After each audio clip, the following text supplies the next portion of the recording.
Bismillahirrahmanirrahim. Alhamdulillahi Rabbil Alamin. Salatu wassalamu ala asyrafil anbiya'i wal mursalin. Nabiyina Muhammadin wa ala alihi wa sahbihi ajma'in. Assalamualaikum warahmatullahi wabarakatuh. Waalaikumsalam. So, inshallah, sirah.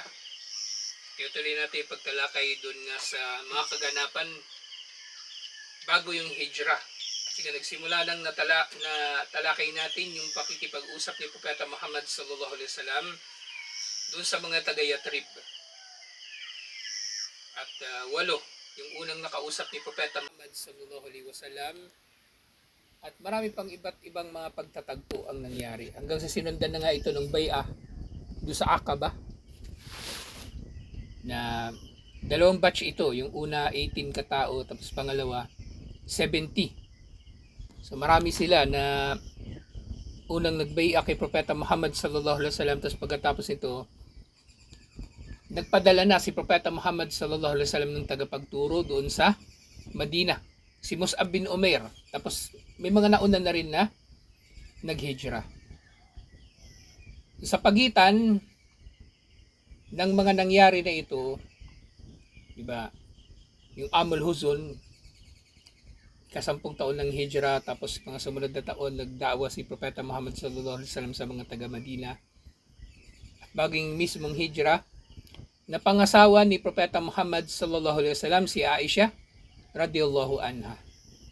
Zawaju Rasulillah sallallahu alaihi wasallam bi Aisha.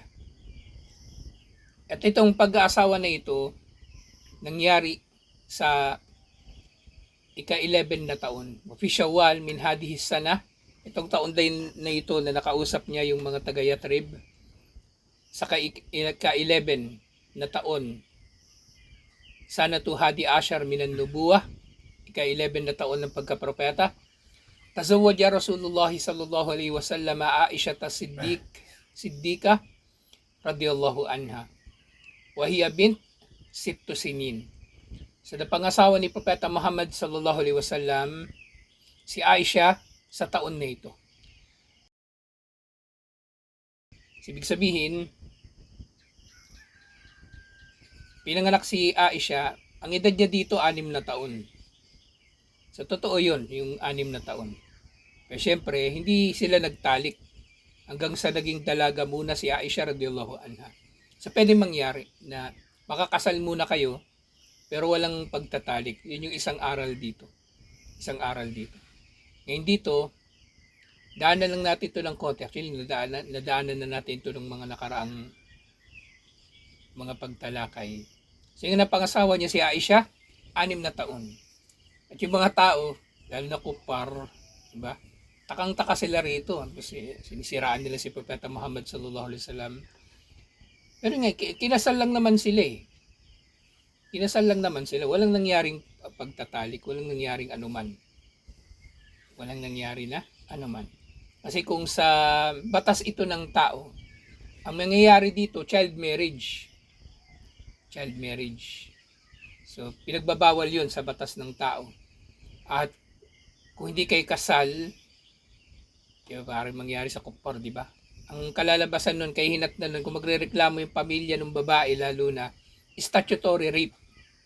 Yung nakipagtalik ka sa minor de edad. Kayong dito nga sa Pilipinas, ang edad ng kumbaga nasa pananagutan o yung edad na, hindi ko alam eksakto ng tawag nila dun eh. Yung edad na hindi ka na minor na may tuturing 18 sa parehong lalaki at babae. Pero nga sa atin sa Islam, ang lalaki o babae ay hindi na maituturing na minor, hindi sa edad. Hindi edad ang pinagbabatayan. Ang pinagbabatayan, yung pagdating sa kanya ng mga tanda na siya nga ay nagbibinata na o pagdadalaga. Kung sa lalaki, kumbaga, kakaroon siya ng wet dreams, tapos parehong lalaki at babae, magkakaroon sila ng pubic hair, at iba pa. At sa babae naman yung menstruation. So nagkaroon lang ng pagtatalik sa pagitan ni Propeta Muhammad sallallahu alaihi wasallam at Aisha. Sa edad na niya na Siyam, sa Madina na. وبني بها بالمدينة في شوال في سنة الأولى من الهجرة وهي بنت 9 سنين. 9 years old na siya. Kasi dito, nung siya ay 9 years old, tuluyan na siyang may tuturing na dalaga kasi nagkaroon na siya ng buwan ng dalaw. Actually, itong 9 years old na ito, hindi naman din ito kakaiba eh. Maraming mga babae, maaga silang dinarat na ng buwan ng dalaw. Diba? 9 years old siya. Eh, ilang taon ba yung kadalasan na babae na nagkakaroon ng buwan ng dalaw?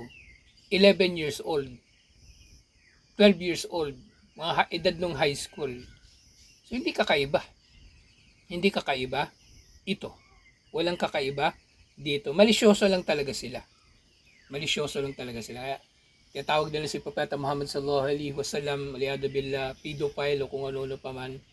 Walang walang mali o walang masama na nangyari. Hindi siya pinilit at iba pang mga bagay.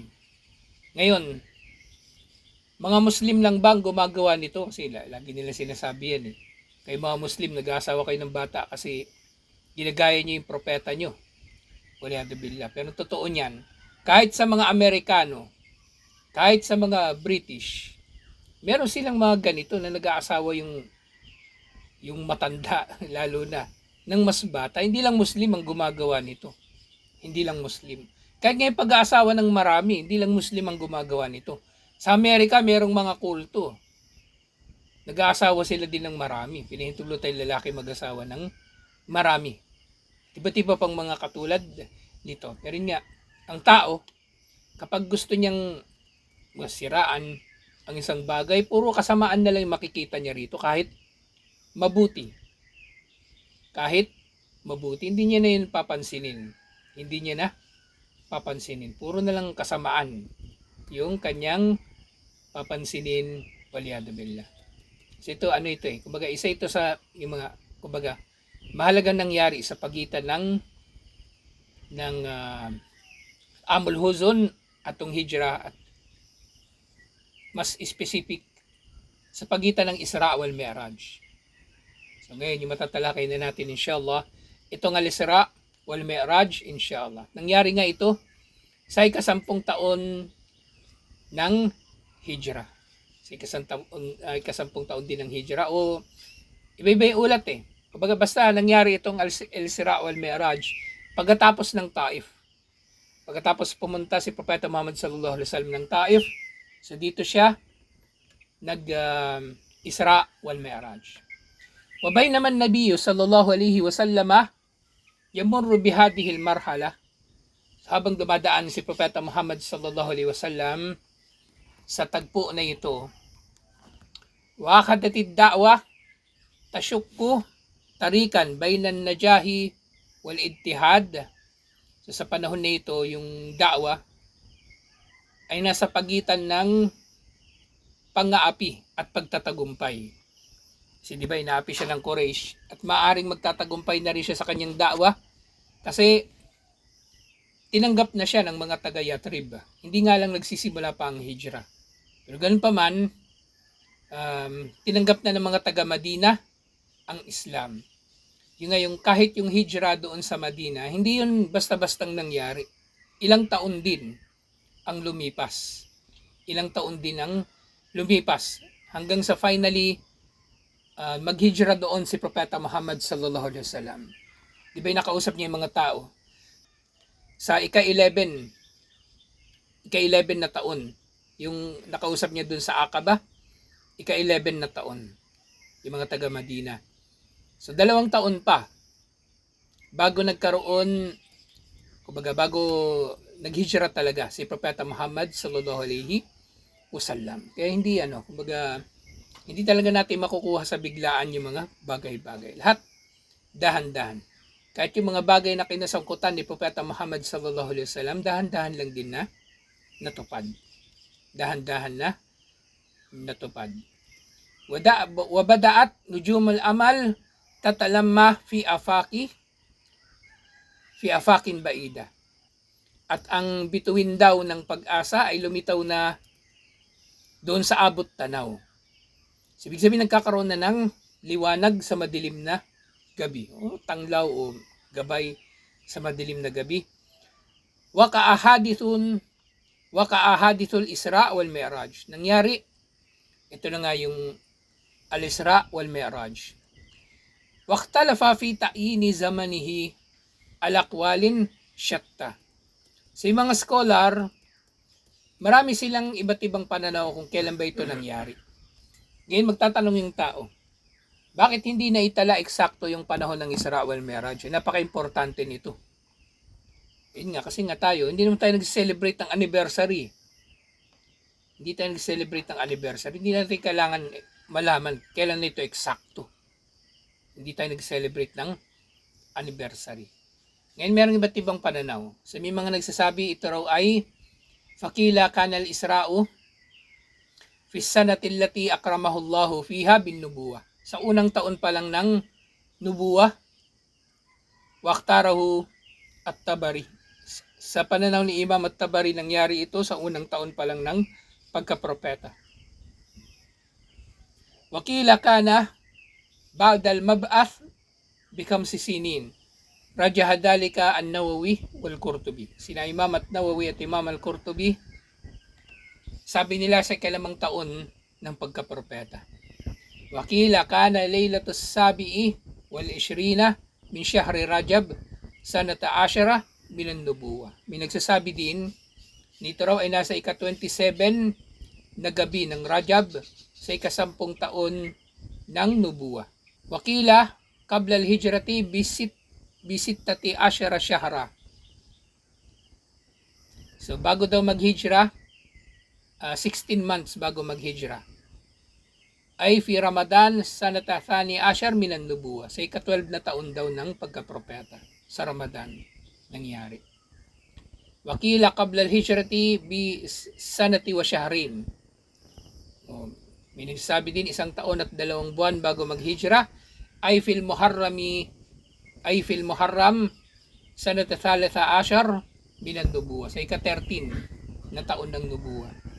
Hindi may nagsasabi 1 taon bago mag-hijra, ay fi Rabi'il Awwal sanata thalitha ashar minan nubuwa. Ika-13 na taon pagkatapos ng nubuwa, pagkapropeta, pero 1 taon bago ang hijra. Waruddatil aqwalu thalatha. Al-awwal bi anna Khadijah radhiyallahu anha tawaffiyat fi Ramadan sanata ashara minan nubuwa. So, sa lahat ng ito, maaari natin sabihin na imposible yung tatlo. Yung tatlo na naunang nabanggit. Yung bago mamatay si Khadijah. Kasi nalalaman natin na isa sa mga pinakamatibay na batayan kung kailan talaga nangyari yung hijrah nang namatay na si Khadijah. Kasi nangyari siya pagkatapos ng Amul Huzun. So, yung tatlo, pwede na siyang ma-eliminate. Wakanat wafatuha qabla an tufradus salawatul khams. At namatay si Khadijah bago pa man maisabatas yung 5 sala na araw-araw na obligado. E kailan ba yung naobliga? Di sa al-Isra wal Mi'raj din. Wala khilafa anna fardus salawatul khams kana laylatul Isra. At walang duda at walang pagtatalo-talo ng 5 sala ay inobliga sa gabi ng Isra. Amma al-aqwalu al-thalatha al-baqiyah falam ajid ma arjahu bihi wahidan minha. At yung natitira pa na 3 na pananaw, so maaring pantay-pantay sila ng tibay, sabi ni Sheikh Safiyur Rahman Mubarakpuri rahimahullah. Gaira anna siyaq suratul Isra yadullu ala anna al-Isra mutakhirun jiddan. Di ba na lang na doon sa suratul Isra, maaari nating mahinuha na ang Isra ay nangyari talaga late na, malapit na mag-hijra. Malapit na mag-hijra. Warawa a'immatul hadith tafasilu hadhil waqa'ah. At ang mga tagapag-ulat ng hadith ay nag-ulat ng mga detalye ng pangyayari na ito. Wa fima yali nusriduha bi ijaz. At kabilang sa mga ulat dito ay ibubuod dito sa libro na ito, alhamdulillah. So lahat ng ulat na nandito sa libro Sa Rahikul Maktum, galing lahat din sa ulat ng mga hadith. Alhamdulillah. Mashallah, bango niyan ah.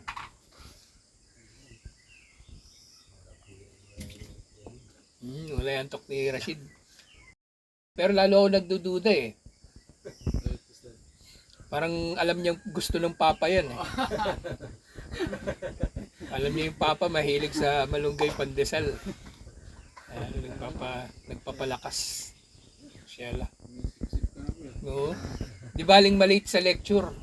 Basta masaya yung papa. Mashallah. Sinabi ni Ibn al-Qayyim rahimahullah, qala Ibn al-Qayyim, asra Rasulullah sallallahu alaihi wasallam bi jasadihi ala sahih. So yung Isra kasama yung katawan ni Propeta Muhammad sallallahu alaihi wasallam. Sabi ni Ibn al-Qayyim rahimahullah, kasama yung katawan niya. Hindi ito yung kumbaga yung kaluluwa niya lang, yung di ba nangyari sa astral projection, o hindi rin ito panaginip. So ito katawan niya talaga yung kasama yung katawan niya at kaluluwa kumbaga, at nandun din yung kanyang pag-iisip, yung buong pagkatao niya. Nag-Isra minal Masjidil Haram, mula sa Masjidil Haram ila Baitul Maqdis, hanggang sa Baitul Maqdis. Ito yung Isra. Ito yung Isra. Rakiban alal Buraq, na siya ay nakasakay sa burak. At itong burak nga na ito, di ba yung mga Maranao, mahilig sila doon sa mag-display ng mga may rebulto pa yun, rebulto. O meron namang iba painting, lalo ni mga Shia. Yan silang painting, katawan kabayo, merong pakpak, pero yung ulo babae. Mga Indiano, nakikita ko rin yan sa kanila eh. Yun daw yung burak. Dala ni Jibril yung burak ko sa. Kasama niya, ganun wala. Pero yung ganun ni Tsura, walang dalil yun. Inimbento lang nila yun. Inimbento lang nila. So yung sinakyan niya yung pangalan Burak. Ba, Ra, Alif, at Qaf. Burak. Na galing ito sa salitang bark. Alam niyo yung bark? Yung kidlat.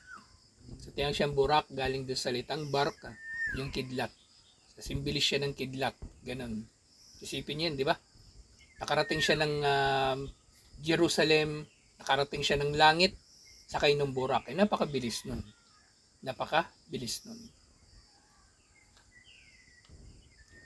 Sohbatu Jibril alayhi massalatu wassalam. So itong burak nga na ito, sinamahan sila ni Jibril alayhi salam habang sila ay naglalakbay.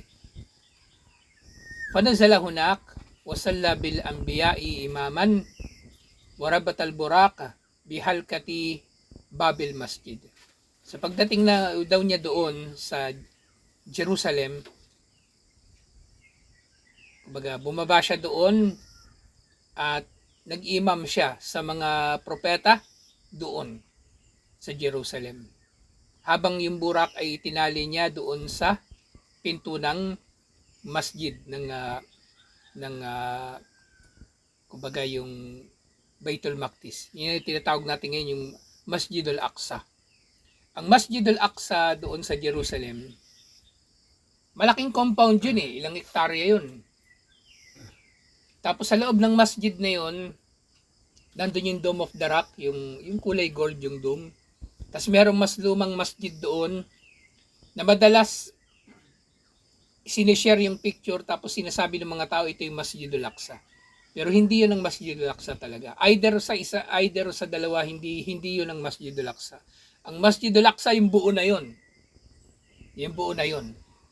Pero yung kapag sala ang imam nandun sa Masjid al-Qibli. Nandun ang imam. Yung buo na yun ang Masjidul Aqsa. Tapos nasa paligid nun, nandun yung mga Hudyo, yung kanilang yung Wailing Wall, yung inuntog-utog nila yung ulo nila doon, nandun yung sa baba. Kasi yun yung dating tinatawag nga nila na Temple of Solomon, yung lugar na yun. Yung Temple of Solomon. Nasa kapaligid din doon yung ilang mga simbahan at iba pa ng mga Kristiyano naman. mga Orthodox at iba pa nandoon nakapaligid. Kaya makikita mo rin na siya yung makikita mo pinoproteksyonan din talaga ni Allah yung Masjid al-Aqsa sa kabila ng pang-aapi ng mga Hudyo. Kasi yung tutusin ko kung gusto ng mga Hudyo sakupin yun, kain-kain nila sakupin yun eh. Hindi rin makakapsakop. Pero hindi nila masakop-sakop. Di natin alam bakit gano'n o anong pumipigil sa kanila, di ba? Yung kabuuan ng Israel halos masakop na nila. Kasi lugar na yun ng Jerusalem. Nasa east kasi na parte yung Jerusalem eh. Hindi nila masakop. Yung Gaza halos maubos na nila yung tao dun. Pati yung mga teritoryo dun sinasakop na nila. Pero Jerusalem, makikita natin pinoproteksyonan din siya ni Allah. Na hindi siya basta-bastang masasakop ng mga Hudyo. So yung yung Burak, tinali niya doon sa may detalye pa pala dito, yung halka. So yung pinto ng Masjid al-Aqsa noon, meron siyang merong ring, yung parang sing-sing ganon. Doon niya tinali daw yung Burak. So mula rito sa paglalarawan dito, so parang inilarawan yung Burak na parang kabayo nga. Pero syempre, hindi na natin iisipin ano yung itsura ng Burak. Diba? Al-Ghaib na yun eh. Tsaka wala namang binanggit na matitibay ng mga batayan kung anong itsura ng Burak. O nakatali yun doon. Hindi natin alam, baka motorsiklo pala yun. Diba? Tinali lang. So walang pangangailangan na ilalarawan ito sa iba't ibang mga paglalarawan. At pagkatapos ng Isra, ito pa lang yung buod tapos meron pang mga karagdagang detalye na madadaanan pa natin inshallah. Pagkatapos ng Isra, thumma urija bihi tilka layla min Baitul Maqdisi ila sama'id dunya. At pagkatapos ng Isra, Mi'raj agad siya. Yung Mi'raj, kumbaga pag-akyat. Mula sa Baitul Maqdis sa Jerusalem patungo sa Sama'ud Dunya, sa langit ng dunya. Fastaftaha lahu Jibril fafataha lahu. So si Jibril daw ay kumatok doon sa pinto ng langit ng dunya at pinagbuksan ito para sa kanya. Katulad doon sa, di ba yung patay, yung kaluluwa niya, dadalhin sa langit, tapos kakatok yung mga anghel yung si Malakal Maut at yung mga kasama niyang anghel. Tapos magtatanong yung mga anghel, sino yan? Si ganito. O pag mananampalataya, sabihin nila, napakainam na kaluluwa. O kapag masama o kafir, sabihin nila napakasamang kaluluwa. Parang ganun. Faraahu nalika Adam Abal Bashar. At nakita niya doon si Adam na ama ng sangkatauhan. Fasallama alayhi. Nagsalam si Propeta Muhammad sallallahu alaihi wasallam kay Adan. Farahiba bihi waradda alayhi salam. So, winelcome siya ni Adam at tinugon ang salam ni Propeta Muhammad sallallahu alaihi wasallam. Wa qarra binubuwatihi. Kinilala ni Adan ang pagkapropeta ni Propeta Muhammad sallallahu alaihi wasallam. Wa arahu Allahu arwahus suada an yaminihi wa arwahul ashqiya an yasarihi. At pinakita ni Allah yung kaluluwa ng mga masasaya, yung mapapasok sa paraiso, na nasa kanan ni Adam alaihi salam. At yung mga mapupunta sa impyerno, nandun naman sa kanyang kaliwa. So, sunod-sunod na ito na pag-akyat ni Propeta Muhammad sallallahu alaihi wasallam. Thumma urija bihi ila as-sama'i thaniya. Sinakyat siya doon sa pangalawang langit. Fastaftaha lahu, at sila ay naghingi ng permiso na pumasok dito sa pangalawang layer. At syempre pinagbuksan sila. Fara'a fiha Yahya bin Zakaria wa Isa ibn Maryam. At nakita niya rito si Yahya na anak ni Zakaria at si Isa alayhimassalam. Dalawa sila na nandoon sa layer na yon. Falaqiyahuma wa sallama alayhima. So nakaharap niya yung dalawa at nagsalam sa kanilang dalawa. Faradda alayhi wa rahiba bihi. tumugon sila sa salam at winelcome nila si Propeta Muhammad sallallahu alaihi wasallam. Wa qarra bi nubuwatihi, at kinilala nila ang pagkapropeta ni Propeta Muhammad sallallahu alaihi wasallam. So, biro niya, no? Ang daming nangyari sa loob lang ng isang gabi. Yun nga lang, kakausapin mo yung tao. Ang dami-dami niyang tao nakausap doon. Ang dami niyang nasaksihan. Pating ilang mga mangyayari sa impyerno, nasaksihan niya. Napakarami. Thumma urija bihi ila as-sama'i thalitha. At sa pangatlong langit, inakyat siya. Fara'a fiha Yusuf. Nandun si Yusuf alayhi salam.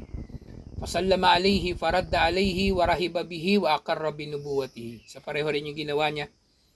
Nagsalam si Propeta Muhammad sallallahu alaihi wasallam, tumugon si Yusuf, winelcome siya at kinilalang kanyang pagkapropeta. Thumma urija bihi ila as-sama'i rabi'ah. Iniakit siya sa pang-apat na langit. Fara'a fiha Idris. Fasallama alayhi. So nandun si Idris, nagsalam siya, faradda alayhi, tumugon si Idris, warahiba bihi, winelcome siya. Yung sinasabi dito ng warahiba bihi, kumbaga, nanatili pa siya doon ng ilang panahon. Kasi nag-usap talaga sila. Nag-usap. Parang kapag may bisita ka, di ba? Hindi naman yung magsasalam lang, tapos aalis na. Mag-i-stay pa yun doon, magkuumustahan pa kayo, ganito, ganyan. Kaya rahiba bihi yung tinukoy. Wakar rabi nubuwatihi. At kinilala ni Idris ang pagkapropeta niya. Sallallahu alaihi wasallam. Yung nga si Idris, sinasabi na siya rin daw yung kauna-unahang tao na nanahi ng damit. Yun yung kanyang trabaho. Siya yung propeta na mananahi. Kasi mga propeta may mga trabaho naman talaga sila. Hindi sila yung naghihintay lang ng sweldo ng sponsor. Kumbaga, meron silang mga trabaho, alhamdulillah. Thumma urija bihi ila as-sama'il khamisa. At inakyat siya sa panlimang langit. Fara'a fiha Harun bin Imran. Sunod si Harun. Hindi kasama si Musa. Si Harun lang. Fasallama alayhi, faradda alayhi, warahiba bihi. Nagsalam si Propeta Muhammad sallallahu alaihi wasallam, tumugon si Harun at winelcome siya, waqarra binubuwatihi, kinilala ang kanyang pagkapropeta. Thumma urija bihi ila as-sama'is sadisa. Falaqiya fiha Musa bin Imran. Nando sa kabila si Musa, nasa mas mataas na antas. Fasallama alayhi, faradda alayhi, warahiba bihi. Nagbatian sila ng salam at winelcome siya ni Musa, waqarra binubuwatihi, at kinilala ang kanyang propeta. Falamma jawazahu baka Musa. Nang aalis na si Propeta Muhammad sallallahu alaihi wasallam, akit pa siya, di ba may pampito pa eh. Umiyak daw si Musa. Faqila lahu, ma yabkik? Bakit ka umiiyak? Anong nagpapaiyak sa iyo? Sabi ni Musa alaihi salam, abki li'anna gulaman bu'itha min ba'di yadkhulul jannata min ummatihi aktaru mimma yadkhuluha min ummati. So, liyak daw siya kasi meron daw bata na ipinadala pagkatapos niya na mas marami sa mga tagasunod ng bata na yun ang papasok sa paraiso kaysa sa mga tagasunod niya.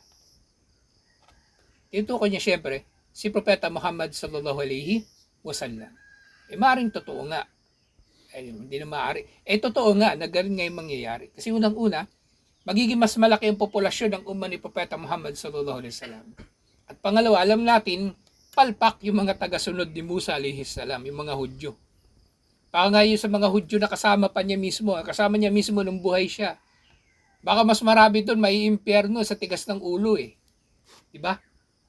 So mas marami talaga yung mga tagasunod ni Propeta Muhammad sallallahu alaihi wasallam na papasok sa paraiso. At doon sa ikapitong langit, sino kaya? Si Ibrahim alayhi salam. Thumma urija bihi ila as-sama'is sabi'ah. Inakit siya sa pampitong langit. Falaka fiha Ibrahim alayhi salam. Nakarap na doon si Ibrahim alayhi salam. Fasallama alayhi, faradda alayhi, warahiba bihi, wa aqarra binubuwatihi.